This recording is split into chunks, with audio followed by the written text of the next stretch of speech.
So, we are at the 11th hour now. We're in the 11th hour. When you think about when the J world started, it was 7 years ago.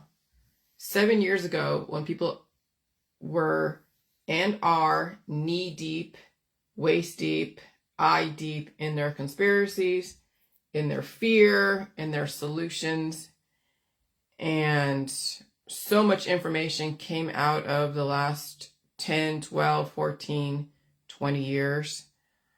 When you think about it, because when was 9/11? It was 2001, and we are heading into 9/11 2023. 23 years later, 22 years later. What have we learned from that? I don't know. People are learning so much from it, and they still have their belief systems around it. And no matter what, it was a war that was declared. Some people were sacrificed. Be glad it wasn't you. Be glad it wasn't you. Now, why were they sacrificed in that war? Well, the two towers represent what people would say American imperialism. And when were those towers built? In the 1970s, 60s, 70s, something like that. Okay? That the two towers were a representation of American imperialism, and then someone knocked us off our perch. And I'm sorry those people were sacrificed. Believe me, I was just as devastated as everybody else. But you now have to appreciate you weren't sacrificed. You got to appreciate the life that you were given and have and could continue to have if you understand what's going on. You could stay stuck in being mad at whatever perception, what happened in 9/11, whether it was from an enemy over there in the desert or the enemy on your soil. At this point, it's irrelevant who you think is to blame. But we're in a war, and it's a war that now you have to defend yourself in. And we're finding out that resistance is futile, because you can't fight an enemy you can't see. You can't fight an enemy that's not like in an organized form down your street with bayonets and boots. There is no enemy to fight. You are the enemy to yourself. You are the enemy of your own belief systems. Okay? And so the war is now a very different war. It's a war with yourself. And you've been given a great life and a great belief system. You've been given so much, and now it's time to change. Now it's time to evolve. Do you have what it takes to evolve and change so you can save yourself during this war against ideologies? The war against lack of evolution. The war against so many things that the system wanted to fix and clean up. And so at the 11th hour, people are doing Hail Marys. Okay? Right now at the 11th hour, people are doing so many Hail Marys. They're getting into their herbs and extracts and detoxes, and they are so racked in pain. And my information's been out ever since 2016, and people are distracted. They have lives to live, and the environment is shifting ever so constantly. And I said the last couple of years, when this environment keeps heating up and it keeps shifting, more people are going to be in pain, even more so. The cures and the remedies and the things that they relied on and was told was going to help them is not helping them. They are at their wits' end. And I said it, you are going to be at your wits' end at some point. You are going to be in so much pain because the cures market was only okay in a slower frequency environment, and a relatively less aggressive cure, you could probably come back from it. And maybe you had a diarrhea or threw up something while you're on that cure, so you release that demon in a slower frequency environment. But now we're in a high frequency environment, and the pain is coming on even sharper, even more aggressive. The kidney stones, the gallstones, the bladder stones are all now forming very aggressively, and they're painful to pass. Well, yeah, you're in a higher frequency environment. The things that you used to rely on 20 years ago is going to not work. And you will look for stronger means and stronger means until you treat yourself out of existence. Okay, and on top of that, now we have weather warfare going on. Climate change. You don't know who's directing the weather. You don't know if it's your own government, or maybe you don't know if it's another government out there and there's a weather war going on, or there's aliens out there directing all of their little stuff. Choose your own adventure, choose your belief system, but no matter what, you're in a war, a weather war of defending yourself from water and fires and fissures like earthquakes, floods, FEMA, and pharmaceuticals. And so speaking of that, at the 11th hour, people are doing Hail Marys. I'm not the one to be your last Hail Mary. Let me tell you, I learned my lesson. Because the last few years, people were asking me, well, what should I do? How should I do this? And I keep telling you, I can't be the one to tell you how you should do this. I have a book out. I've told you the last 3 years, I've been facing so much pain. I've been eating all food, meat, milk, cheese, eggs, fruits and vegetables, but mostly meat and milk, because the milk is the life. It is the life. And if you're lactose intolerant, then you're going to have to figure out how you're going to transition back onto life again. And so, yeah, I can't be the one. I had people ask even when they were in hospice or palliative care, how can I go and do a Hail Mary? And mistakenly, a couple of years ago, I've tried to help them out, and the end result was still the same for them.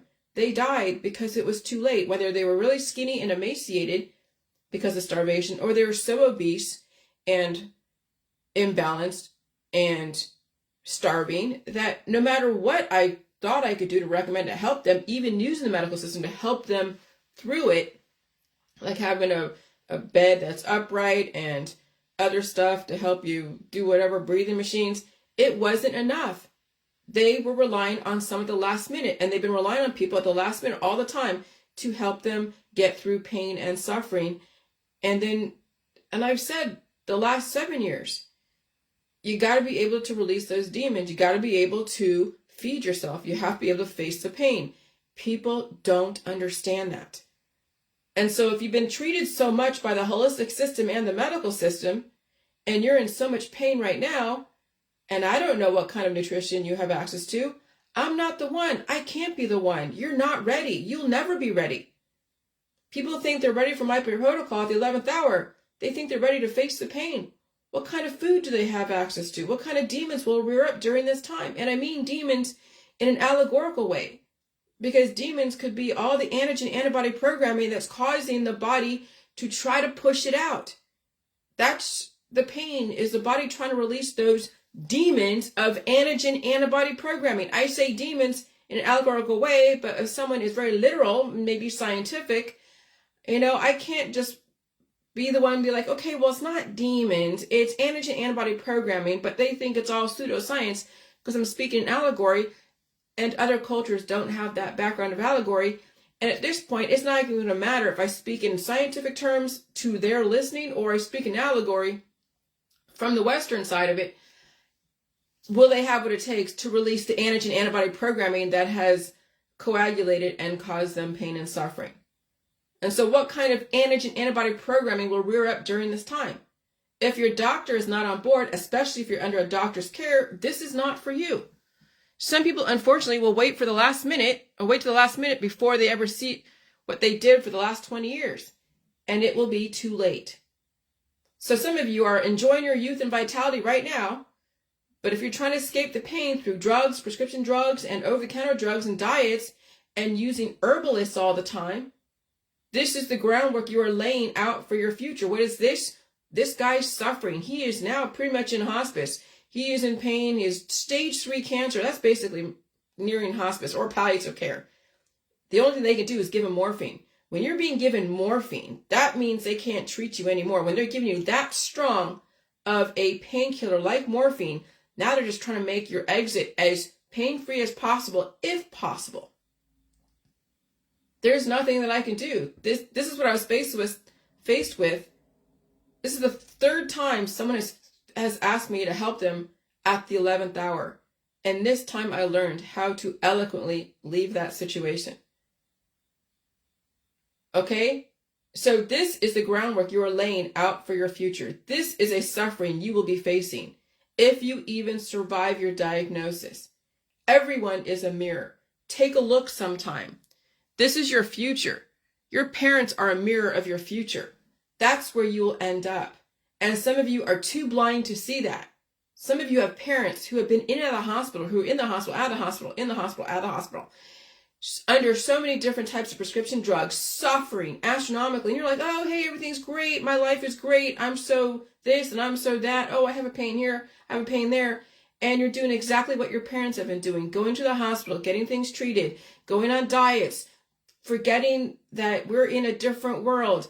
And then when that day comes and your predisposed issues inherited from your parents come to surface, you'll be in the same exact position as your mom and dad who are suffering right now in bed. And will you even get it? It'll be too late. But see, now that you're well and you have all this freedom and youth and vitality managing a little bit of disease, this is probably the time to take a look at what you could do so you don't end up like your fucking parents. And so this guy goes, so I did read this yesterday, but I'll read it again. And then my response is, greetings, Miss Epperly. I hope this message finds you well. I'm, in his name, I'm writing to seek your advice on something important. I recently heard about jelly juice and its potential health benefits. Unfortunately, I've been diagnosed with stage 3 colon cancer. I'm wondering if you could share any insights on whether jelly juice might have a positive effect on my condition. Your expertise would mean a lot to me. I understand you have a busy schedule. Even a simple yes or no would be incredibly helpful. You can make a real difference. Mrs. Epperly, I sincerely hope you'll consider my request. Thank you for your time. I'm looking forward to hearing from you. Warm regards. I said, that's a really hard question to answer because the J rule is not just targeting a specific situation. If you want a specific situation that is targeted to be relieved of suffering, you have to ask your doctor. That they have a very targeted approach. Okay, my world is a global approach to your body, mind, and spirit. It won't just have to release those demons in your colon causing your colon issues and cancer. My method in my book tells you how to release those demons systematically, but every other issue in your body might, in your body, mind, and spirit will come to surface. Not only do you have to feed it all the food, but you also have to deal with every single issue you have. And so he didn't understand what I mean by demons, but at this point it doesn't matter. You're not prepared for that until you read my book and understand you'll have to deal with so much pain and suffering. Even with your colon issue, I suggest to get my book, read it, talk to your doctor about facing the pain. He knows what you have to deal with. He or she knows how much pain you will be in. And some people are too far gone. They won't be able to handle the pain because you also have to eat, rest. It took me 7 years to kick out all the different cancer triggers and demons. Go to my website, watch my videos on my Facebook page, YouTube, read my book. I can't tell you if you should go with pain or not.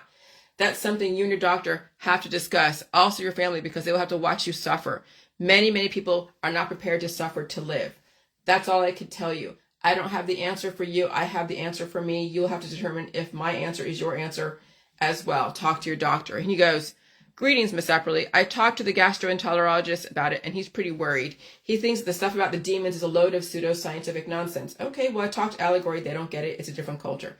But he is willing to prescribe me more morphine for my extreme pain. Unfortunately, chemo is costing me a small fortune, and I was wondering if your methods could work instead. I am ready for any issue that may arise. Since you know a lot about the J juice and the J world, I still don't know what that is, and what you think. And what do you think? Again, your advice would be super helpful. Warm regards. I said, I can't be any more help to you because your doctor is not on board. And you have to be the one to read my information and make that choice for yourself. I can't make it for you. I really wish you good luck. And so my analysis was, that's where it will end. The choice will be his and his doctor's approval. I have eloquently seen myself out of that situation. I mean, it's all fun and games until someone loses an eye, literally, from disease. And I mean that also facetiously, tongue-in-cheek. It's all fun until it's not. It's all blame until there's no one to blame when you're sitting in the darkness in pain, in hospice, or on morphine. When you're sitting in the darkness, facing who you are, and you're praying to whatever God to give you some kind of relief, that's where the rubber meets the road. People don't survive this. It's too late. Too late. Okay? And so he has to be a lesson to all of you. You got to see the lessons around this information. You have to. Okay? And so that's why I post these things, because you have to see where you're going to end up. If you can't even look at what your parents are doing to themselves and where they're ending up right now, and you can't see that as a mirror of where you're going to end up, then maybe I can give you another picture. I mean, I know a picture paints 1,000 words. I did 1,000 words of a picture, but go look in the nursing homes. Go look in the hospice and palliative care clinics, or the wings of those hospitals where they're laying in bed hooked up to so many machines, making you breathe. Okay? When someone I knew was dying from some kind of disease, I forget what it was, and she's such a big girl, and she basically died, but they had her on the machines and her relatives were coming to pay their last respects. I didn't realize I was talking to a dead person. I wasn't even talking. I was just looking at a dead person on a machine. The machine was making her breathe, but she wasn't conscious. She was already dead. And it was just a matter of what the next of kin was going to do. That hit me so fucking hard. I mean, I cried because it was like, oh my God, not even know her that well. It was someone that my husband knew. But looking at all those things that hooked up to her, keeping her alive on a machine, hit me so hard. And sometimes it takes seeing that for someone to do something different. And maybe it doesn't. Many people have buried people and they don't make any changes. They don't. And what change would they make? Going from what? A pharmaceutical to an herbal remedy? Then, that's not a fucking change. That's just switching one addiction for another. One remedy for another. But when you now have the opportunity to see that if you face the pain and eat all the food when you're well and not keep treating all your disease, you may have the potential not to end up like somebody hooked up to fucking machines to keep you alive for that minute, but not really alive. Okay? And so what am I? A mirror of where you can go down one road and end up like your parents, suffering right now. Or you could face the pain now, not treat it, change the way you look at stuff if you can. But if you're like all about, fun, whatever, okay, fine. You'll pay for that. And you probably won't survive it. But I'm telling you, I'm trying to give you another road to go down. But that would require, yes, being in a safer place than not being on the coast, not being in areas where you could be plagued with fire, fissures, floods, and FEMA. And you'd have to really strategize your survival now, because we are at the 11th hour. There are storms brewing out there that are potentially could hit the eastern seaboard. And we hear stuff, it's going to turn right, it's going to turn left, it's going to go straight. They're fucking torturing you. The system is having fun with people. But they've earned the right. They've tried to warn you. They've given my information out, allowed me to say things within certain parameters, not making claims. They've given you all the information, the internet, all the different gurus out there. You're making your fucking choices. Now it's their turn to go play around, but they're tired of the bullshit.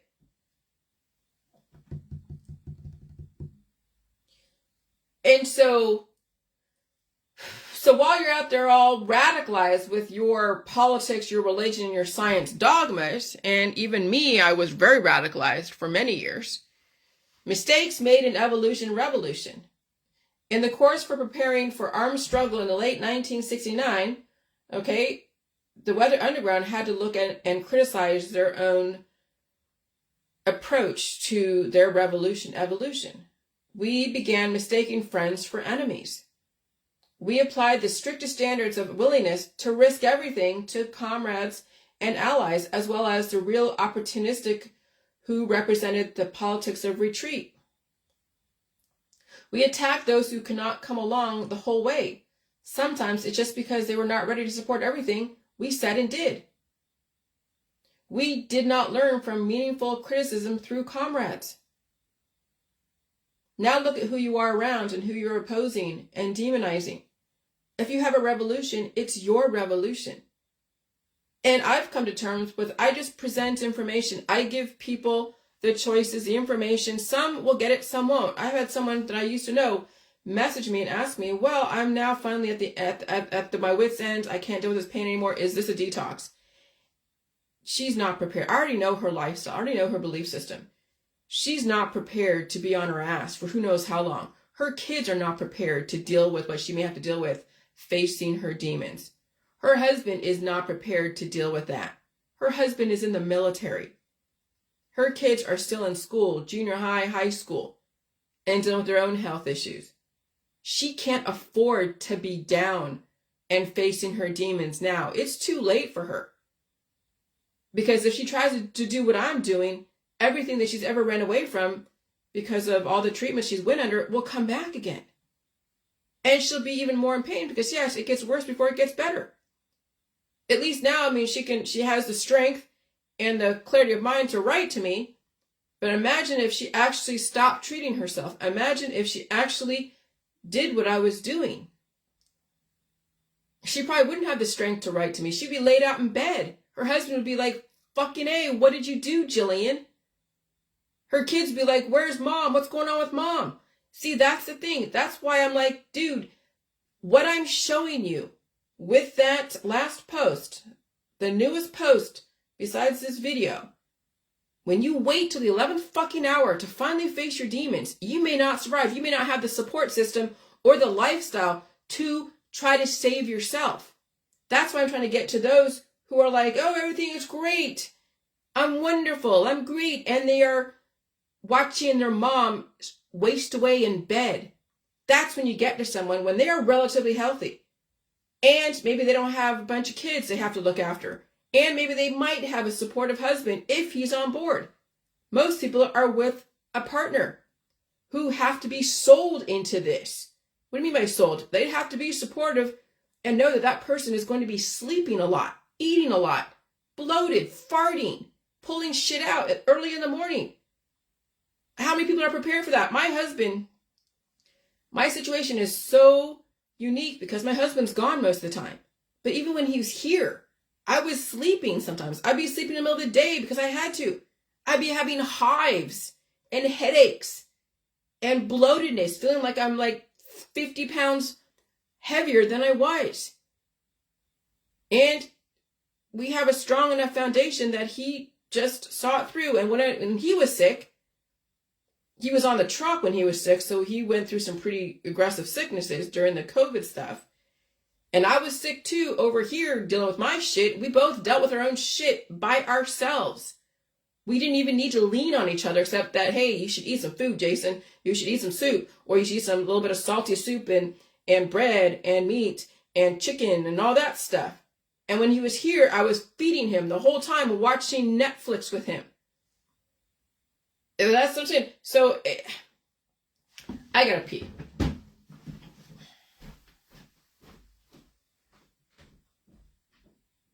Don't worry, I'm not gonna fart.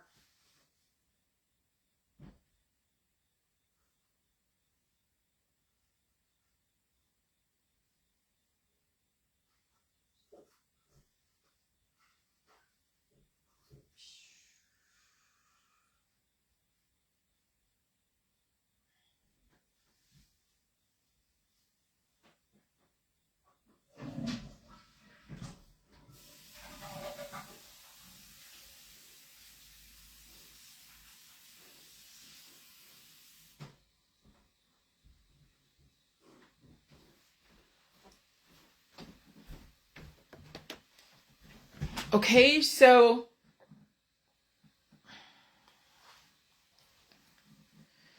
that's why I'm saying for you to save yourself, figure out one or two people that are relatively healthy, that are mobile, more than not. Maybe they're not doing what you're doing. And maybe if you are incapacitated for whatever reason and need someone to help you get groceries and set up a system of delivery and potentially even help you out of bed if you're that incapacitated. But if you are more healthy than not and you don't have any type of disability or I don't know. I mean, I didn't have any issues with walking. I had no issues with blindness. I didn't have any issues with deafness. Not that that would stop a person from doing this, because being deaf is not horrible. But if you're blind, you'd have a problem seeing, so you'd have to figure out how you're going to help with that. I mean, being blind for temporary while you're going through releasing the demons, allegorically releasing the antigen antibody programming, you'd have to have somebody help you. Okay, that's why some of you who I've been under a doctor's care, who have had a lot of disease management, you'd have to talk to your doctor and your family and the people around you that are right next to you. And so those that don't have too much in their background, and they have a relative support system like a child, a son or a daughter that's an adult, okay, the power of being alone, no one's in your ear whispering to you.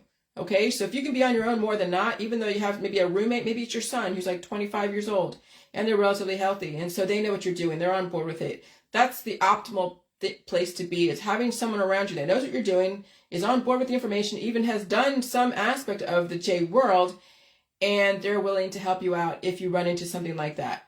But really, I mean, and I have that too, but even when I was sick, my husband was on the truck. And when I was sick, I didn't want him to stay home and watch over me. I had a dog during that time. I was watching my dog when I was that fucking sick. So I had to go take my dog downstairs, take her outside, and bring her back in and just lay on the bed. Okay? So if you can take care of yourself while you're sick, that's optimal. But then you have a backup of somebody in your world that could be there for you if need be. And some have more issues than others, and then you'd have to elicit the help of a doctor. And so the power of being alone, no one is in your ear whispering to you. No one's making choices for you. No one is giving their opinion on what you should do or not do. No one is giving you eyes and making comments about your choices. You have no one to blame but yourself. You're not leaning on people who are taking advantage of you. You have power and freedom to change your mind or relapse if that needs to happen. No one is shaming you. No one is telling you good job, because relative to what it is they are shaming you or telling you good job could be your undoing. What do you mean by that? Well, they're like, oh, I went to the doctor. Oh, good job. That's what I mean. Okay? I mean, it's not for you to say good job or shaming you. You go to the doctor, you go to the doctor. That's your choice. And so when you're on your own, you are free from the shackles of validation, the shackles of shame, the shackles of addicting lifestyles. And now you have the freedom to save yourself, because your friends and family do not want to save you. They can't. They have no power to do that. They want you to distract them. They want you to be your buddy, your drinking buddy, your drug buddy, your movie buddy, right? When you embark on a journey of saving yourself and you have been treated so much by the medical and the holistic system, now you have to beg the medical system to support you in the journey of becoming whole again when they've been taking away your life systematically. And if you don't have the resources for that support, and they don't have the resources for that support, you're up shit's creek. You don't know what to expect. And when the system, if they find that you're untreated in your home and you can't move and can't do anything, you're calling your friends, they're like, oh my God, Johnny, Billy, Susie is at home, can't do anything, and they're untreated, they won't go to the doctor, they'll call the ambulance and have you taken to the hospital to be treated. Okay? And so, I'm not talking to you. I'm talking to those that, oh gosh, that's what I'm saying. It's a narrow qualification to do this. And so that was that meme that said that the strongest, I don't know, we're in a race of who's the strongest by being alone or some shit. But I'll tell you, being alone is if you have the capacity and the ability and the wherewithal and the strength to be alone and survive being mostly alone than not, that even when your husband, is around sort of, that he doesn't have to take care of you, literally like take care of you in your sickness. That's the ultimate. Like, my husband does not have to worry about me at all. Even when I choked on that turkey gristle that I was so gluttonous about, and I almost died. But what happened? I had the strength to cough out that turkey gristle by myself. He didn't have to do the Heimlich maneuver at all. He was sitting across from me and we were eating smoked turkey, and I was just, the gristle was so good. And then I tried to swallow it, and it was like this knob. Some of you know what I'm talking about. It was smoked so much that it was so rubbery and there was no give to it. There was no give to it, and I swallowed it, and I was like in a panic for a minute. All of a sudden, my body saved me, and it coughed out because I spent the last 7 years reinforcing my coughing mechanism, reinforcing blowing my nose, reinforcing my alimentary canal to release the demons. I understand exactly what my body needs to do to cough out things that I may have done stupid shit around, like swallowing a whole piece of gristle that was not fit for that blocked my airway. Okay? So my husband did not have to worry about me. And so he's free to do whatever the hell, because he's very strong. When I looked at him this morning when he was going off to go fishing, I'm like, damn, Jason, you're a fucking beast. You're a beast. You're not even fat. You're a beast. He's like, okay, Jillian. I just marvel at how strong he is. Okay? I mean, he is definitely a fucking beast. He is definitely a man. And that's what attracted me about him, was how strong he is and he was. He was skinny back then, but I saw the strength in him. And so when I saw a meme on my Facebook that shows, oh God, I think a medical site that shows a lady with sweaty armpits and said that this could be an indicator of lymphoma. Oh, they're not wrong, because the last 3 years I've been releasing so much liquid out of my pits. And I knew when I had those rashes in different places that it was the lymphatic system opening. I remember having a rash when I was a child. It was trying to come through down by my apex, I guess you want to say that. And then they put steroid cream to then shove the genie right back in the bottle again, to then turn into a lipoma. And so those rashes that you get as a child and even as a baby, when you're shoving that genie back in the bottle, you're laying the groundwork for some kind of entity like cancer, disease, lymphoma, or something else to develop over time. So I say, if you can, don't treat any of your rashes. Don't try to shove that genie back in the bottle, not even using J juice as a topical, because then you are curing yourself, which means that the genie is still in the bottle. That demon is still in the body, allegorically. And you'll have to deal with that demon again, but now it'll become stronger, and it might turn into something even more aggressive. That would be a diagnosable condition. So when I saw that post, I shared it, and I said, not for me, not anymore for me.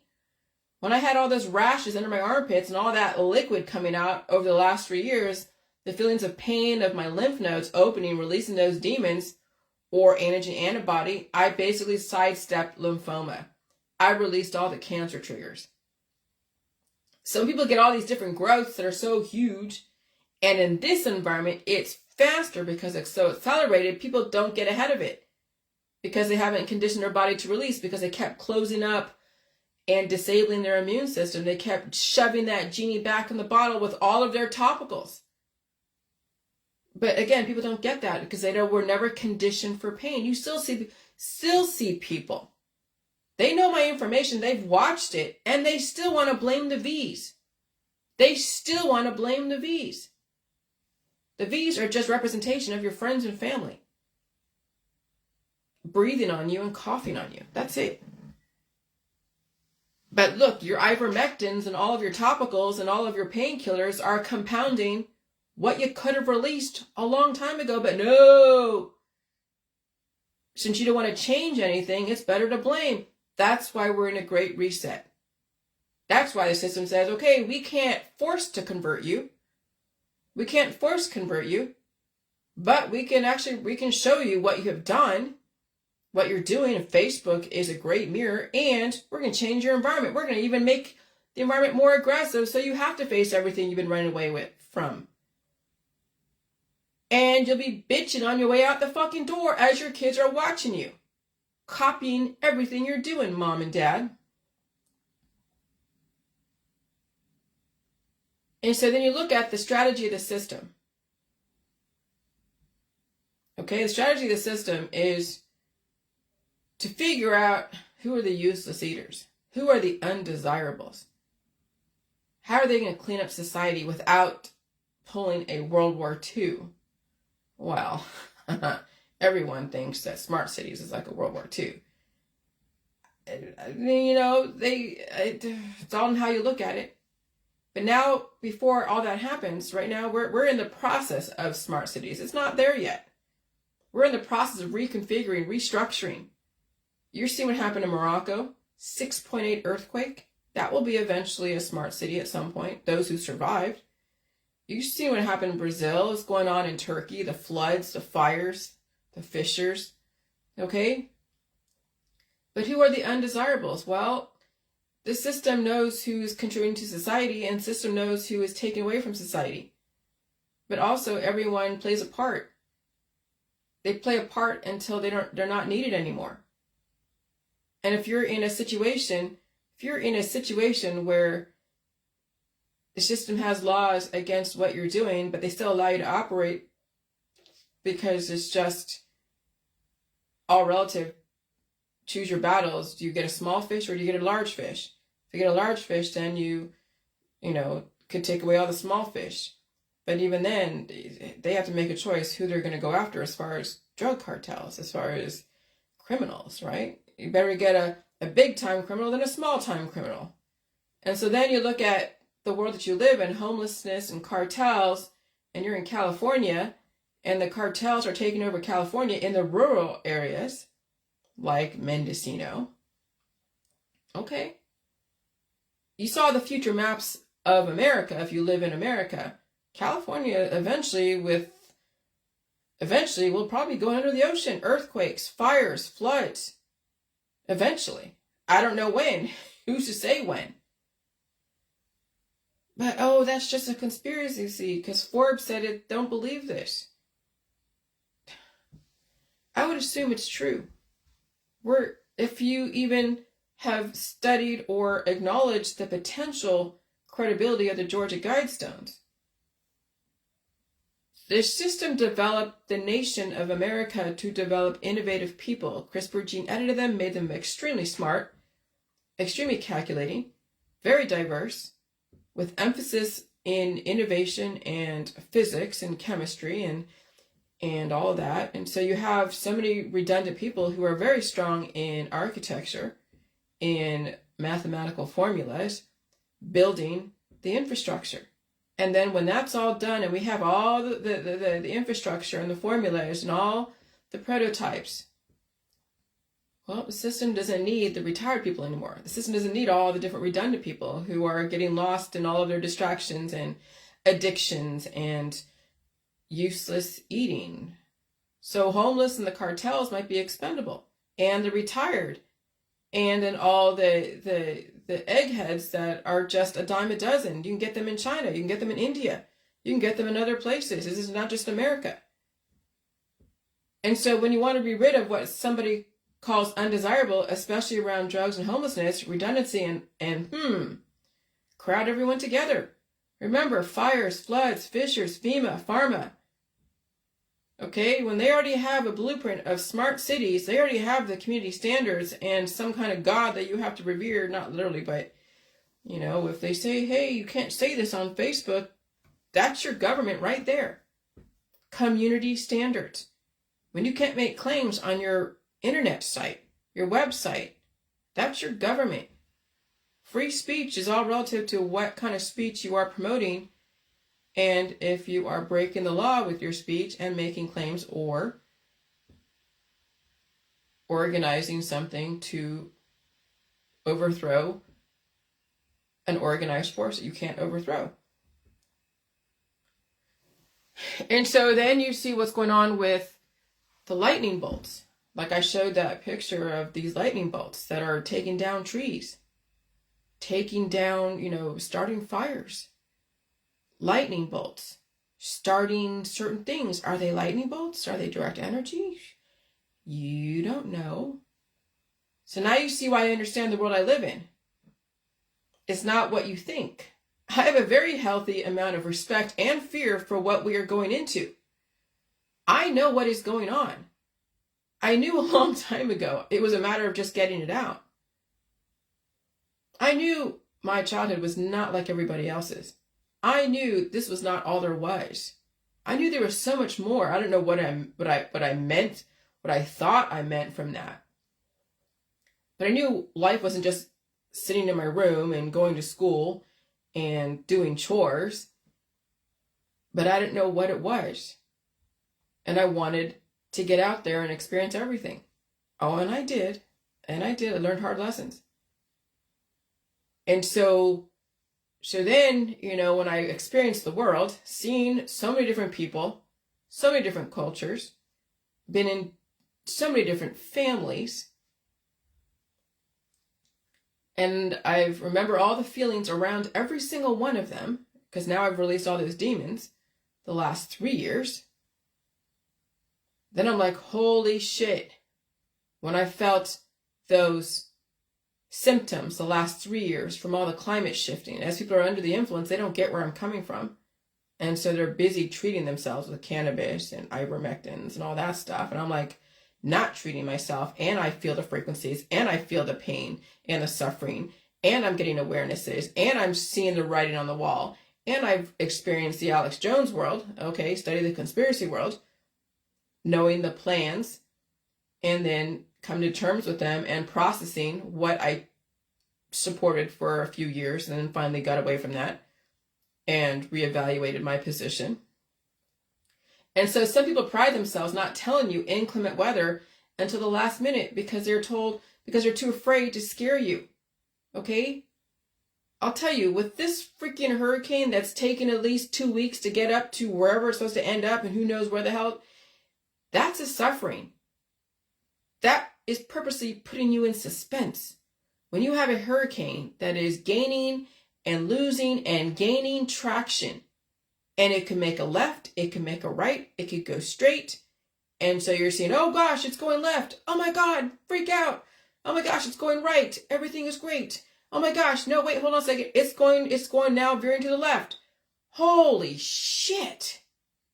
And so this is now the writing on the wall. Do you really want to live your life hoping and praying that your coastal town, wherever it is, on the eastern seaboard, Gulf of Mexico, even the Pacific West Coast, do you really want to live in that kind of world where you're wondering if your freaking town is going to be washed away by a massive Category 5 hurricane? Will it hit and make devastation this year or even this time? The Atlantic is so active. There's other hurricanes building up right behind Margot and Lee. So when people are canceling flights because they could have been caught up in that, you have to realize it's not just making landfall that you have to worry about. It's people flying transatlantic. They're flying from New York to London. They're taking cruises in this weather. There's fishermen that are out there fishing in this weather. Remember the Andrea Gale going through that whole scenario? And they are so desperate to get their quota of fish and they sacrifice themselves? So some people pride themselves not telling you the inclement weather until the last minute because they're too afraid to scare you. I ain't afraid to scare you. I want you to figure out how to sell your house off the coast, go inland, and figure out how to save yourself and your family. But see, that's the thing. Everyone has to personally figure out for themselves. Will it take a major, aggressive, catastrophic situation for people to move if they even survive it? Sometimes it will. But how many times are you going to be wondering if this hurricane is going to hit you? And even if you survive this year and nothing really happens to your situation this year, what about next year? When you think about it's getting hotter and maybe all of those storms are like not only an indicator, but maybe they're testing to see every single time they make a right and a left how these meteorologists, these storm chasers, and those that have taken it as a hobby that understand the models, understand how to talk meteorology. They've studied it maybe informally, so they know how to speak it. And they're saying, oh, if this and that, using all this jargon. And the system is watching how people react, watching what they say. Oh, I mean, every single thing that people respond to and react to as far as this is data for those playing with the weather. Not to say that they don't know what's going on or how to do stuff. They've had so many years of trial and error and experience and intention and outcome. Katrina was an indicator. Katrina was obvious.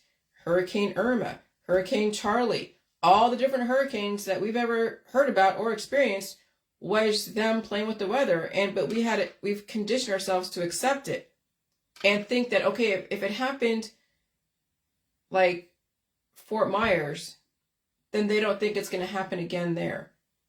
It may not. It may go somewhere else like it did in the armpit of Florida.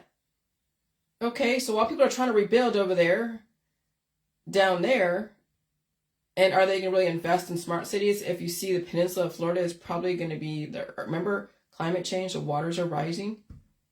And so maybe they'll get money from people to help rebuild down there in Fort Myers or even in the armpit of Florida. And then it gets hit again. And then people scramble around and go and help again and give money to more organizations. It's just like, oh my God. So, yeah, the writing's on the wall at this point. But, yeah, people probably won't get it. And so I said through the J World filter, better to be scared and aware and prepared than to be told at the last minute and be unprepared and suffer and potentially not survive. You see, the main issue with those who died in these fires in Maui was because nobody warned them. And so absolutely, people already don't like me anyways. And I always say that because I don't want people to like, I like people that understand where I'm coming from, like me. I don't want you to worship me. I'd rather assume nobody likes me and not get a big head. And I want you to save yourself because I don't know if you like me because you think I'm saving you from pain. I don't want you to like, that's why when people come to me and be like, from a while ago, and be like, oh, I still do the J juice and I love your information. And I'm like, that's not what I want you to worship me. I don't want you to worship me at all, because if you worship me, it means that I'm saving you from your own life, which means that I'm allowing you to pass away through your belief that you shouldn't be in pain when you really should, and face your demons and pull out the shit. And so, yeah, when anyone worships me, it's because they think I'm saving them from the pain and suffering. And no, it's just temporary. And you will find other things to go and alleviate your pain until you treat yourself out of existence. And so I'd rather just assume only a few people like me, not everybody. Because I don't want to get a big head. I have my own shit to deal with. I don't want to go through that process of going, oh gosh, let me capitalize on all the love. No. All right. So, some people already don't like me, so I could give a fuck if you like what I do or do not. I don't look for likes or loves or even attaboys. It's very disingenuous to say I don't want to scare you because I want to make sure I'm 100% correct before I tell you anything. Please. Right there, you're fishing for shit and you're so looking to be liked. And so we have a lot of people have taken on being, weather reporters, okay? Some in my town, which is great because it's nice to know when things will happen. But sometimes you need to know way in advance, even if there isn't really an actual 100% here it is. But I'd rather know something's out there lurking and be prepared than not. But no matter here in Ohio, where am I going to go? So if they say there's a storm, okay, take cover.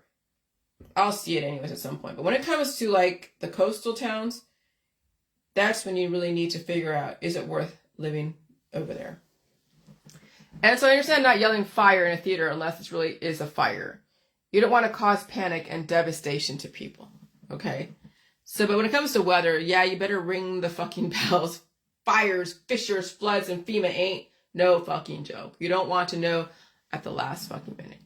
You want to know as early as possible the potential of major devastation, and I mean major. And the upside is early information is like insurance. It's better to have it than not need it, than need it, not have it. Get it, even if nothing happens, in this world, in this new world, anything is possible. Okay, so, yeah, I don't read that. But, see, there was this guy was showing the wind model of these two hurricanes. Hurricane Lee that was heading this way towards the eastern seaboard, New York, Connecticut, all over there. And then there's the one behind that, which is Margot.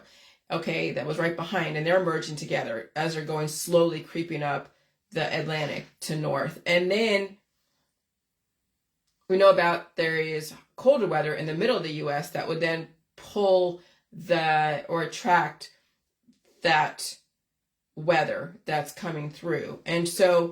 And that showed that, in Ryan Hall, y'all, he was saying that the colder weather in the middle of the U.S. would attract those two storms together and might even lessen the severity. But if you're at Cat 5 and now that cold weather is going to Cat 4, that's still pretty devastating. So it's all relative. But then I saw something else that said, oh, now it's turning to the right. It's turning now to the east. But it could turn to the west yet again tomorrow. See, that's the whole cat and mouse shit that's going on. That's what's torturing people, okay? And so when I said, am I giving them ideas? Who's them? When I'm talking about what could possibly happen, how they're going to scale down from 12.9 billion projected to 500 million and getting everybody in their perspective areas. Like, okay, will there be a place where you'll have communes of like-minded people who are resistors, who are drug addicts, who are retired folk, who, and so people will be, would you say, maybe compartmentalized? I don't say segregated because that has a whole baggage to it, but will people be in specific socioeconomic situations? And then they're all like in their own little groupings, and then would there be all of a sudden fires and floods and whatever? And when you think about Mars attacks, would they be vaporized? Okay, just like Lahaina. And so am I giving them ideas? No, I see this strategy. Everybody has fears. Everybody tries to predict what's going on next. What's going to happen next. Why don't you figure out what the configuration of the future map of the U.S. is and find a way to move away from the places that you are the most exposed to as far as fires, floods, and FEMA? So if you're in the mountains over there in California, fires could happen, flash floods and landslides, okay? And so you just got to really look at what the potential. For me, I know tornadoes and floods would be the thing. I mean, maybe even earthquake, because there's been little earthquakes up north. Okay, so that's the worst. I mean, yeah, potentially even a fire, like DEWs. But that, I'm not worried about the DEWs, but the most concern would be the tornadoes and the floods. Okay, I'd rather deal with that than the ocean or the hurricane. All right, so as far as smart cities and the depopulation from that, figure out your area. I wouldn't want to be in a homeless area. I wouldn't want to be in any retired area. So when you think about all the homeless in LA, San Francisco, and then San Francisco is now basically closed. And when you walk through San Francisco, all these stores have been locked up tight, and really it's only businesses that are there, as far as, not businesses, corporations, companies. But as far as retail businesses, Market Street's pretty much done with. What I used to see when I was back there in 2000, it's all gone. It's now the homeless and the drug addicts have taken over with a few rich restaurants. No different than when I was in China. And I think it was between Hong Kong and, it was in Guangzhou. And there was a nice little resort for the rich Chinese in the midst of all this poverty. You'd walk up to the front door and there was guards there, and there was homeless people. There was just people who looked like they were really poor. And then you had this rich little enclave that you walked in, and it was its own little world. It had a little running water. It had food. It had entertainment and music. It had bungalows. It was like a resort in the middle of fucking poverty. Okay? That's what San Francisco is turning into. It's going to have little rich areas, little pockets of rich areas where they're in high up buildings. And then you had the poor, and you look down and you see all the drug addicts and all the homeless and the urine and the tent cities. And that's what San Francisco is turning into. LA too. It turned into China back when I was there in 2003. And so figure out your area. I wouldn't want to be in a homeless area. I wouldn't want to be in any retired area. I wouldn't want to be in Florida in the villages. They don't need them. They're just taking up space. Oh my God, that's so horrible, Jillian. No, but if you look at the strategy of the New World Order, who are the useless eaters? Who's taking up all the Social Security? Okay? Who's spending on just everything? Who is just out there gallivanting? taking from the system, but they contribute so much. Yeah, they did, and they're having a great life. Look at the villages, it's so beautiful. Eventually, that's going to go to the wayside. Eventually, who knows when? I couldn't tell you. I would want to be around the middle class people, not so much even upper middle class, because even then they're expendable. How much redundancy, right? In some areas, are you getting rich off the stock market? Is that why you have $1 million house? I mean, are you part of a large corporation that is keeping the infrastructure going, or are you just gambling on the stock market? Are you an entertainer that really is not needed because there's so many kids out there and other people that can go and take the place? The system wants everybody equal, relatively middle class. I wouldn't even say poor. That means different things to different people. Maybe rich enough to be extremely healthy and mobile, and poor enough not to own so much bullshit. Are you pliable, adaptable? Are you not weighed down by baggage? What do you mean by baggage? You have 50 million kids and a lot of animals and so many baubles and nice cars and all that. If you have an American passport, get out of the third world countries. If you are an expat, expatriate, you might be going down the ship with everybody else. Go back to the first world and find the safest place to be.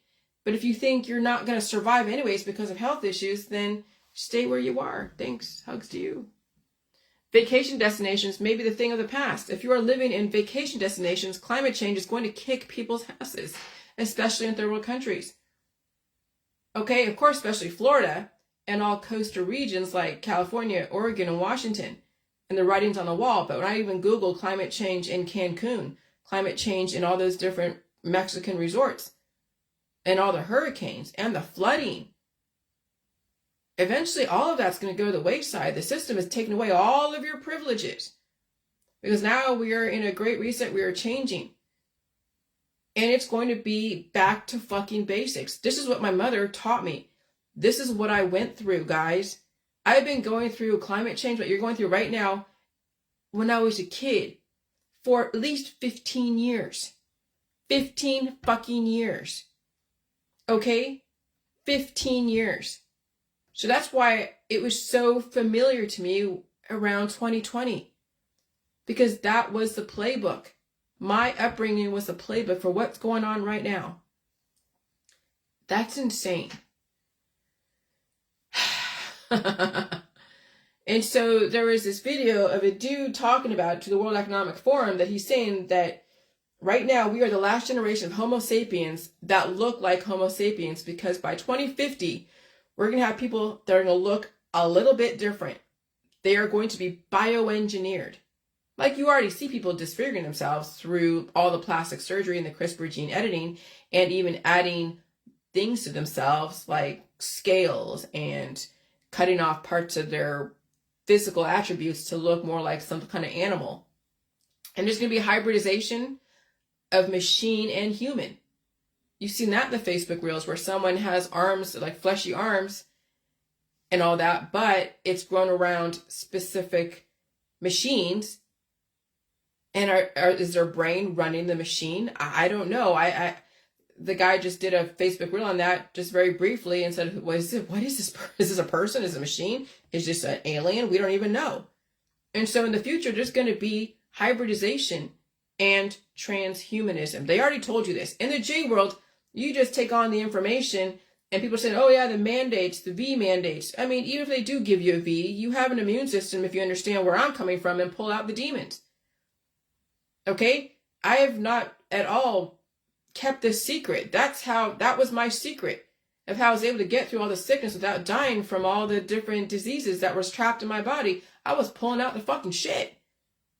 That's the nanotechnology that they hope some people take on and keep on and cause then a different phenotypical characteristic, a different race of humans. But you'll have a race of humans like the J world. You'll have a race of humans who've taken on those characteristics. And say you have a baby that then has maybe a third leg. Okay, as long as they're able to do what they got to do, a third leg, okay. And they grow up with a third leg, and then they reproduce with a third leg, just like those who are dwarfs. And you see a dwarf with a regular sized human or whatever, a taller human, And you see the distribution of the genes. You see a dwarf in one of the kids, the offspring. This is the roll-offs, if you read or watched the roll-off and the TLC channel. And then he has another child that's like regular size, whatever that people... So you'll see the distribution of how different races of humans, you can call them hobbits or dwarfs or whatever, and you call them whatever you want. And there'll be so many other diverse races of humans, humanoids, that might even be half machine, half not. This is where you have to suspend all intolerance and realize that's what they were born into. That's what they're going to use. They'll be used for whatever. You are your own race of human, okay? It could be in the J world, releasing the demons. And there'll be other people who will be a different race of human. And tolerate and accept and even marvel at the advancement of technology. Are they suffering? The system will make sure they're not suffering. And if they are suffering, they'll find every way to stop the suffering and keep the person alive. Okay? And so that's where we're heading into. But be thankful that you have my information, because no one's going to force you to be transhumanism if you don't want to be, but you have to understand the strategy around releasing the nanotechnology that could potentially cause dis-ease. And it's not doing the detoxes. You got to realize that they want to engineer bodies and brains and minds, a lot of bioengineering. In my world, just take any kind of programming that's in your environment. I don't use the medical holistic system. I stay away from all that, but I will adapt to my conditions, whatever that looks like. If I happen to be bald in 20 years with spots and a cone head, so be it. Okay? And so, okay, hold on. I gotta pee. I drank a bunch of coffee this morning. So...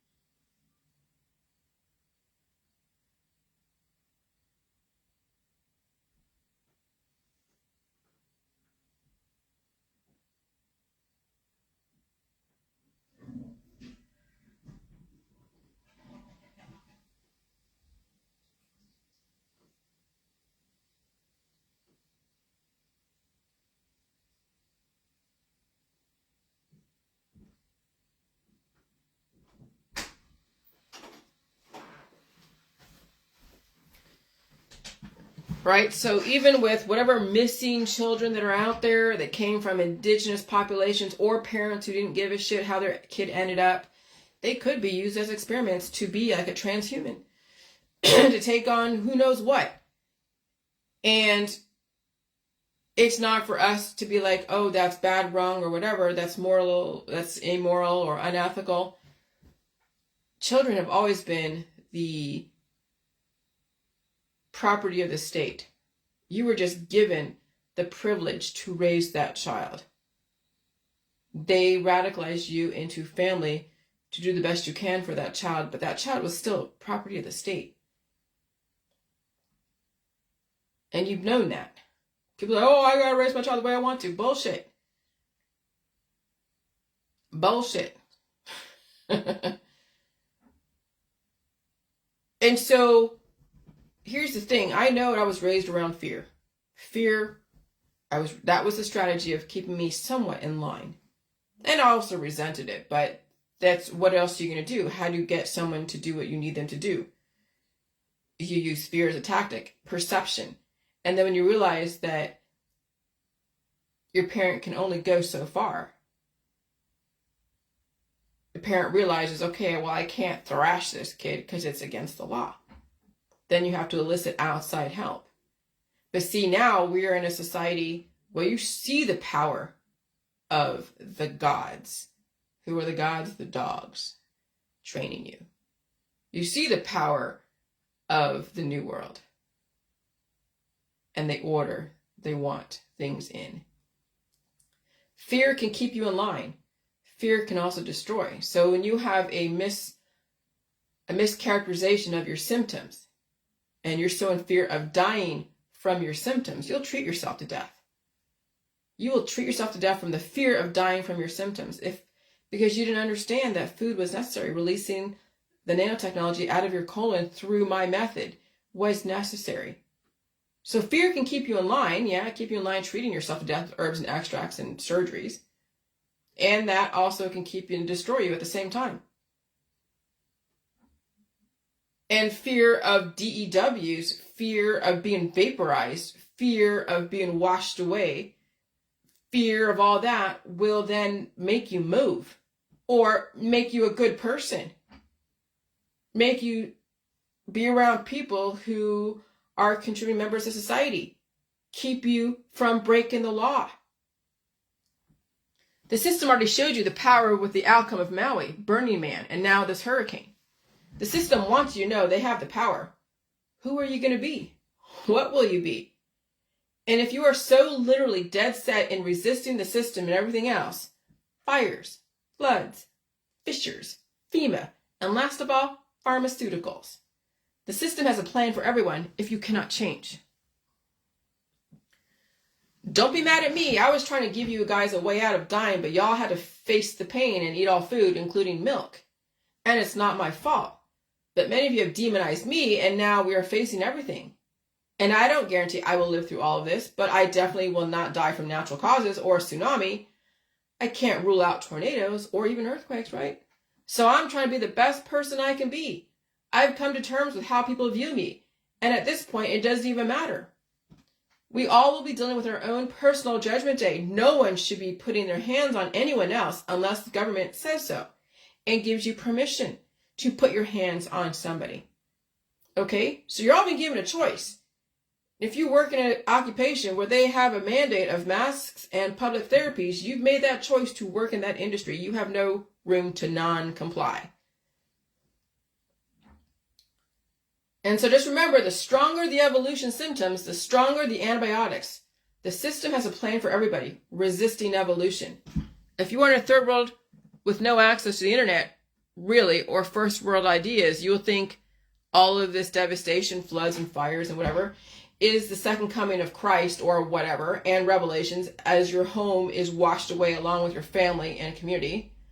When you're hit with a pyroclastic flow or fumes from an aggressive volcano not too far from your village, maybe it's time to get out of Mexico. I would not want to be in a third world country during this great reset because the people around you are expendable unless they're making their way into the United States and becoming a contributing member of society. And so there was this argument on somebody's page about the Proud Boys and them getting 22 years, and they didn't agree with that. They thought it was too harsh. And I said something like, well, you know, he took for granted. He wanted to overthrow something that he took for granted.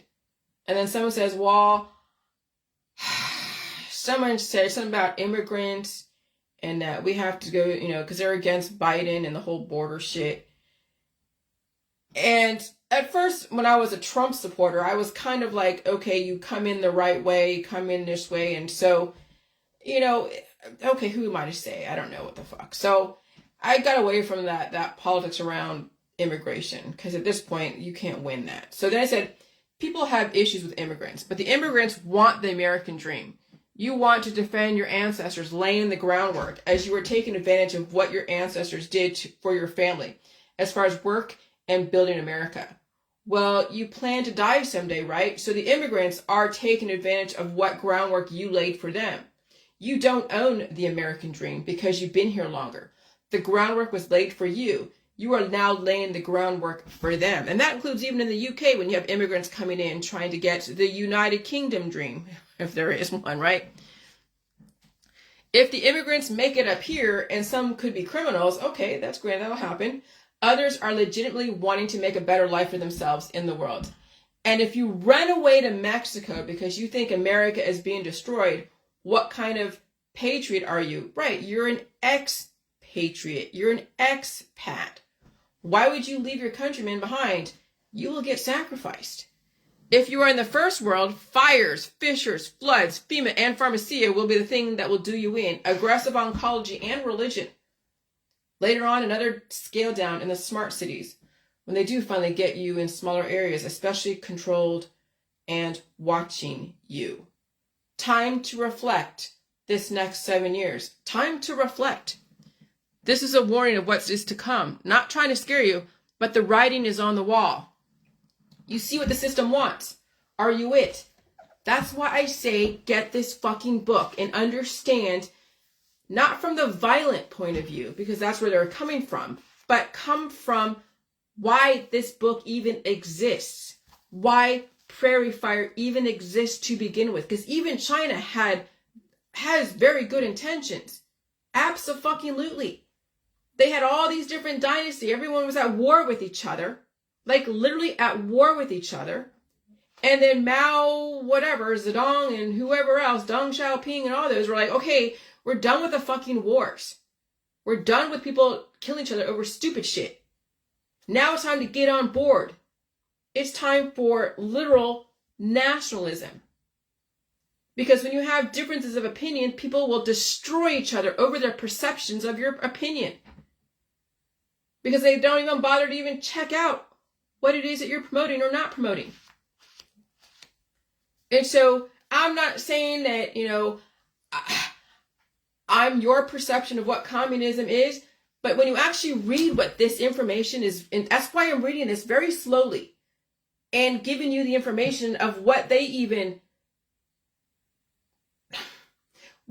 how they've even critiqued themselves on how they went about doing stuff. They're even self-aware of how they went about doing shit. That's what I'm asking you guys, to be self-aware on how you go about doing your shit. Understanding what someone else feels and thinks and why it is that this book fucking exists. Because of chauvinism, because of racism, because of intolerance and sexism and all that shit. Okay? And so the key thing is to know when you have been outsmarted by a system which has been around a whole lot longer than you, and they gave you and your family all the belief systems you have, and they can also take them away. Okay? They also can take them away as well. If you can't even fathom that notion, you'll be traumatized from all that denial. I figured it out pretty quickly this last year. Very, very quickly. It is not Biden I'm referring to. He is just a figurehead, just like the king and queen. It is who is holding up Biden is who you need to worry about. And it'll be interesting to see what happens to Donald J. Trump. The world is not what you think. Okay? And so now is a time to reflect on everything you believe in.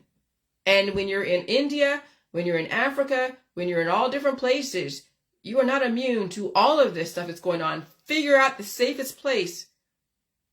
And if you don't know the area because you're an expat, maybe you should get out of the area that you're in, because there's no guarantee that even expats are going to survive this great reset if you're in a third world country that has been deemed expendable. Okay? And so I realized who I'm up against. I realized when I watched that Boston bombing thing, and that kid, he can't speak. We know about Alex Jones crisis actors. We know where that ended up. We know perception is reality. And when you develop a perception to make something real for someone, you will get people who will believe it and support the outcome. Be very careful volunteering for the government. I didn't volunteer for the government. I'm just a kid that was adopted, didn't know I was adopted into a system that was developing me for the future. Now I realize it. I'm like, fuck, this is what I was trained for. It's like watching those movies where you don't know that you've been trained for something, and all of a sudden these memories come back, and you're like, there's now this what do you call it? Some secret government agent asset that's going to go and kick somebody's ass when they've been called upon to do it. I mean, that's what I kind of sort of feel like is watching those movies where those, like, what was that called? Little Nikita? Remember that movie, Little Nikita? That's what I feel like I am in an intellectual side. I'm not trying to kick people's asses and doing that stuff. But when we have people who have been orphans and or part of government experiments and all that, and they're being now woken up from a sleeper type of cell type of thing, then you're doing what you've been trained to do. But I didn't volunteer for this shit. I was radicalized a long time ago for the Democrats, and then I went and, experienced the conspiracy world and the right-wing world and all that stuff.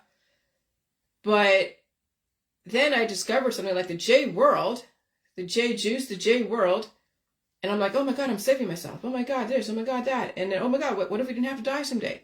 And it just kept coming out. All the possibility of the whole J world just kept coming out and kept evolving and evolving. And I kept getting so much pushback. Who knows? I mean, a lot of it's organic because we don't like change, but probably a lot of it also was handlers that are then purposely antagonizing me to innovate because they know I'll be radicalized into proving myself. See, there's so many ways to motivate people. Positive reinforcement and negative reinforcement. Obviously, negative reinforcement works on me.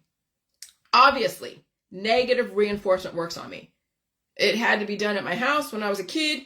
It had to be done during the whole Dr. Phil bullshit. It had to be done. And I have the brains to figure out how to prove my fucking thoughts, how to prove my worth. And I come from so much deficit, so much anger, and so much just wanting to fit in and wanted to prove myself that the system knew how to fucking radicalize me into innovation. So to put a comment on YouTube video, you have to have a Google Plus account and a channel. This means that unless you create a whole new G Plus account and a new channel just so you can post one comment, you can't be anonymous. Because I asked Google, can you be anonymous? Because I've seen those 2 anonymous comments. One was positive, one was negative. It's all some anonymous user. I'm like, who the fuck is this? I understand drawing out for and against. I'm aware I am in a conditioning process and the system is gauging how receptive people are or are not to my information. My gut knows it is clear, and I have no problem with the system gauging the receptiveness of my society. If the system has to take a devil's advocate to measure anything, the system will do that, and they will analyze those who resist my information because everything you do when you press like or unlike, somebody knows who you are. Even though I don't know who you are pressing like or unlike on my YouTube page, the system has back doors. They know who's supporting me, who's not, who's in resistance, who's not. They know when you watch my information or not. They know when you Google me or not. The system knows who you are, and they know your belief systems. They know where you live. They know what you think, what you believe. So they're just collecting data to figure out how to develop society and where they're going to put people. So if you are in a world full of bunch of resistors, and you're in smart cities of resistors and tolerant people doing so many drugs and alcohol, the system. If you want to show your cards that you think I'm stupid because I'm trying to introduce change and tolerance, you will act out your intolerances because you'll react in a way that's going to show you what you think of my information. Even if you're like, I don't like what you're saying, but then even if they're like, okay, well, I don't like what you're saying about this, that means they don't like me, but they just said I don't like this, then they'll look at your profile. They'll look at everything and they're like, oh, this person is a radicalist. This person, is racist. And they'll take another look at you and look at where you are, where you live, and all this stuff. The system knows who you are. It's not just like or unlike that they're looking at. They're looking now what made you like or unlike something that I said or anyone else. And who's to say you won't be around like-minded people who are intolerant in your own commune or smart city and you won't change and all of a sudden vaporized. Look what happened to Lahaina. They didn't want to sell to BlackRock or Vanguard. When they were given the option to sell their house to BlackRock and Vanguard, and you can have all your opinions about it, allegedly vaporized. Oh, it's a fire. Okay. But see, no matter what, there's no proof that it was intentional. There's no proof. So even though you can speculate and there's no proof, now that notion is out there. Now you see the power of the fucking system. Now you understand what's going on. Now you get it, right? Or you don't. At this point, anything goes. The system sees you. I don't care what you do. I'm not trying to hurt you. The system is not trying to hurt you. But they're tired of the bullshit, and I'm tired of the bullshit. Be careful. Be very careful anyone leading you into a homogenization of belief systems because you could be set up to fail. So when someone goes, oh yeah, go live over here in this smart city, You'll be around all like-minded people. We're all smoking and doing drugs and drinking alcohol and having a bunch of sex. And so, hey, great, we have something like an Amsterdam over here.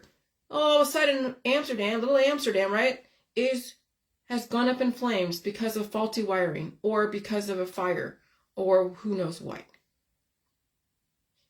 You don't know how this shit's going to end up. And that's what I'm saying. Be very careful the company you keep. Be fucking careful the company you keep, the concerts that you go to, the gatherings that you are a part of. Be very fucking careful who it is you are around. Okay? That's why being alone is so much better than being around a bunch of people who will lead you down a very dark road, not because of their belief systems, because they could be leading you into a trap, an ambush of natural disaster. So I said, by the way, there was one negative comment by an anonymous user, okay, who is completely the opposite of the other anonymous user. And it's about 50-50. 5 or 6 people like that negative comment about me. 5 or 6 people like the positive comment about me. And the system knows who you are. You just showed your cards.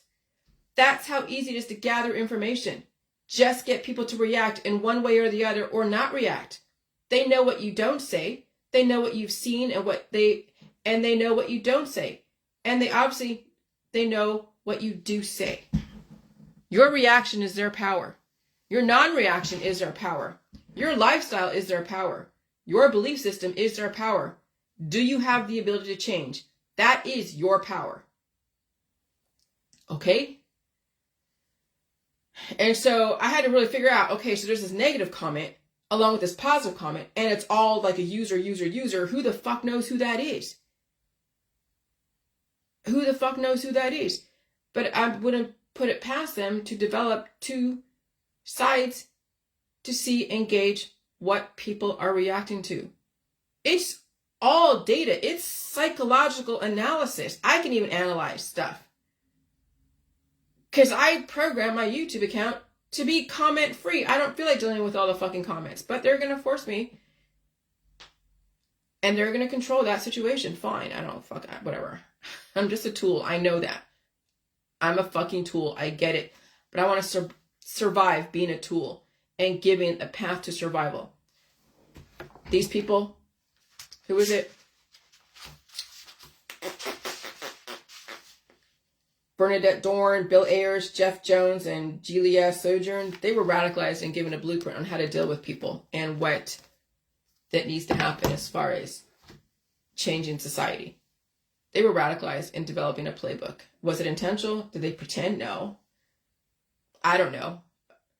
But no matter what, I've been radicalized to develop longevity. I've been radicalized to defend my situation. I've been radicalized to give them a sort of playbook of longevity and tolerance. I've been radicalized to show them the best kind of human being that isn't intolerant, that doesn't want to have a bunch of kids, who is drug-free, alcohol-free, smoke-free, who eats all food and knows that the milk is so important of rebuilding your cells, and that your poop is what holds all the nanoparticles, all the nanotechnology, and you have to release those demons. Okay? Without taking away substance and compromising your immune system. So, we're all being used. We're all being used as a tool on some level. Children will either be a clone of their parents or die someday in a religion. Or they'll be a clone of the system which has been around ever since 6,000 years ago. What odds do you want for your child? Dying like you did, mom and dad, from cancer disease? Or do you want to give them a half a chance and let them evolve? If I had a kid, I would want them to be a clone of the system which has been around since 1776 and take on the evolution of the J world and live, if not indefinitely, and not in resistance or somebody's sex toy. And so that's the thing. Your children are going to be a reflection of you and your intolerances. Or they're going to understand what the system is doing, and you can say, okay, you know that they're going to be exposed to different lifestyles through the public school system. And it may go even beyond what you want them to go beyond, but at this point, here's the thing. When I was a kid, I learned about sex through clinical means. It was through a book. made in the 1970s, and it just showed a naked male and a naked female, drawings like cartoons, and it showed them, in bed and whatever, and the actual thing of penis and vagina. Okay, all right, that's what sex is. That killed the mystery. There was no mystery around sex, so I never felt like I had to go and find out. I already knew what sex was. Okay, so then when I did have sex, I married my first, and I got divorced from him. But because I knew that sex was about marriage, it wasn't about just having sex with different people. And so I didn't actually lose my virginity until I was like 18 or 19. While everyone out there in high school was having sex at 15, having children at 15, I lost my virginity to somebody that was older than me, who I married, and then realized that that was not going to work, and I divorced. Okay? And so the system is going to expose your children to so much because they're going to have to at some point. Now it's up to you, parents, to help them release their fucking demons so they're not turning into a crazy wild child that has to go and screw everything or have to get pregnant by somebody. But if you don't have the ability, the wherewithal to help them release those demons without compromising them or whatever, the system is not going to let you go beyond what you're supposed to do. And that's the thing, the fine line of letting your kids suffer releasing demons and when the system will want to treat them and keep those demons inside. I mean, that's the thing. So I want to let you know that was my experience. Learning about sex through a book was exactly how you kill the mystery and then later on release those demons so those demons do not take over and turn a person into an early premature mother or some predator. And that's the issue. We have predators in our society who are so radicalized around their hormones. Fucking radicalized. Some have been so radicalized, they could release those demons of deviant sex if they pulled out the shit, ate all food, and dealt with their demons. But people don't know this, and maybe they're afraid to bring up other demons and conjure them up and deal with that. But that's how the system can potentially fix the sexual deviancy and even fix premature pregnancy and even fix, the things that are plaguing our society requiring agencies. And so my mother was correct, was absolutely fucking correct. And so I held my virginity like it was a badge of honor. And when you hear in the schoolyard that the man's supposed to teach a woman how to have sex, no, that's how girls get victimized. And then radicalized, and then exploited. So I will say this, if you think the system is trying to destroy you, it's a self-fulfilling prophecy. You will destroy yourself. Therefore, you are correct. I'm giving you a different way out without curing anything in you. Get off the JJ, feel the pain, pull out the shit, eat all the food. It doesn't matter how much proof the system is trying to destroy you when you've already accepted the destruction of yourself. And so you are participating in circular reasoning. You are the proof the system is destroying you because you are the system destroying yourself, and the system won't get in the way of that because that's your intention. Okay?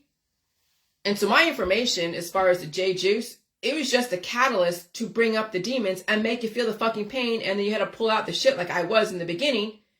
And I was actually vocal about it and then shied away from saying it more because people were giving me backlash around it, making fun of me around it. So, okay, fine, I won't say anymore what I'm doing. But, yeah, that's the thing. Yeah. And so, yeah. So the system is not trying to destroy you. You're destroying yourself. And that's what it's coming down to. And so my intention is not to prove the system's trying to destroy me. It was to prove that you can save yourself. And so you have to have an intention. That, if you think the J juice is, again, the end all be all, you don't get it. And so, yeah. Anyways, but I wanted to give you that. I wanted to show the system that experimented and say, okay, if you introduce sex to a kid at an early age in a clinical way, not so much in a way that is inappropriate, but in a clinical way, then you take the mystery out. It doesn't mean that you're going to encourage them to have it, but if they have already the proclivities because of so many other things, then that has to be released. Those demons have to be released. How they're going to be released, I don't know. But then you have the movies, and then you have your peers who have been sexualized at such a young age. I mean, I never watched the Fast Times at Ridgemont High. I never watched any of those types of movies, those teenage movies. I left home at 15, was out there running the streets, but not getting into sexual crazy stuff. But I was running away, going into institutions, out of institutions, and they weren't showing us any of the movies like that. I was around girls that were very sexualized, yes, and some were very violent, some were drug addicts, some had other issues. But eventually, it was 3 years of all that bullshit, and then when I was 18, then I found a boyfriend that was older than me, and then that's when the train left the station. But then I got out of that. But that's the thing. But I was not into those experimentation because it was already introduced in a clinical way. And so I want to tell this one that worked. But the next level is releasing those demons.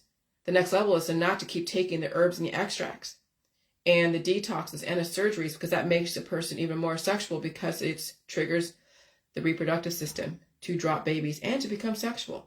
And so the other part of releasing those demons and not having a crazy sexy society that is destroying each other through that is to release those demons and introduce that part of it at a young age, take the mystery out of it, and then release those demons. And then you get someone who is clear-headed that can study and take care of business and not be so run by the hormones and then put themselves in compromising positions. And so, that's my gift to giving you the outcome. Okay? Because the system wants to know, did their methodologies of experimentation of those types of lifestyles of exposing a kid to that, did that work? Yeah, it did. I didn't need to have sex at 15 or 16 or 17 until I had a boyfriend who then was like, yay, I get a fucking virgin. Okay? But it worked. That worked. And so people are like, oh, you can't expose kids to sex at a young age. Well, at this point, so many damaged kids, it's not going to matter really what's going to happen. Now you just got to hope your kids survive what they've been exposed to. I'll tell you, exposing your kids to violence and sexuality at a young age, as far as in the movies, not so much clinical side, but in the movies, yeah. The system knows how powerful visual images are. They know how powerful lyrics in the rap and in the music are. But the images in movies and TV shows and even on Facebook is so powerful that you can actually rewire somebody's brain and or radicalize them. You can rewire, and the video games do that as well. But how do you get a kid to know how to use social media and use information? That's something that each parent's got to figure out, how to talk about these type of things that they get exposed to inadvertently or even intentionally. I don't even know. I just know that the more they know and they understand and they have things explained to them and answer their questions honestly and not cause them to be intolerant to other lifestyles, you could potentially have an amazing fucking child who trusts you to go to you, that you're not going to come down on them so hard. But then you're also competing with their peers. You're also competing with their desire to fit in. And that's what I'm saying. Raising a kid that's going to be balanced in this society, it's going to be a test. And you may you may have to give up, the reins, because it may be out of your hands. It may be out of your hands. And yeah. So that's my gift to all the scientists out there that were doing those experiments back in the 1980s. It worked. It worked. And now I don't even need to have sex. It worked to go get a husband and no sex and shit. But now I'm just like, whatever. I'm peaceful, productive, innovative, honest, and I know how to evolve. And that's what you want. I know that's what you guys wanted. Well, you got it. Take care.